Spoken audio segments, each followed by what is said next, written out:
સુરતના યોગી ચોક વિસ્તારમાં નો પાર્કિંગમાં રહેલી ગાડી ઉઠાવતા ટ્રાફિક પોલીસ સાથે યુવક અને યુવતીએ ઘર્ષણ કર્યું હતું, જેને લઈ પોલીસે તેઓની અટકાયત કરી હતી.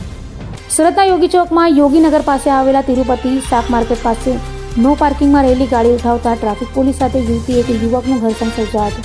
મહિલા ટ્રાફિક પોલીસની ટોઈંગ વેન સામે ઊભી રહી હોબાળો કર્યો હતો, તો સરથાણા પોલીસને જાણ કરતા મહિલા પોલીસ સાથે દોડી આવી હતી. સરથાણા પોલીસ સ્ટેશનના પીઆઈની સામે મહિલા પોલીસને યુવકે ધક્કો માર્યો હતો. યુવકે કહ્યું કે હું અધિકારી હોઉં તો સુરતમાં એક લુખ્ખો ન હોય, દેશ માટે પગાર પણ ન લઉં, મારે નથી આવવું આ સડી ગયેલી સિસ્ટમમાં. અંતે સરથાણા પોલીસ દ્વારા યુવતી અને યુવકને પોલીસ સ્ટેશન લઈ જવામાં આવ્યા હતા.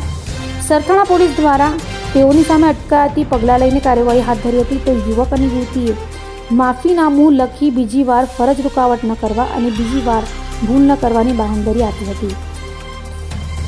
આજ રોજ યોગીનગરની માર્કેટમાં નો પાર્કિંગમાં ટુ વ્હીલ મૂકેલી હતી, એટલા માટે અમારે ટ્રાફિક પોલીસવાળાને ઘર્ષણ થયું.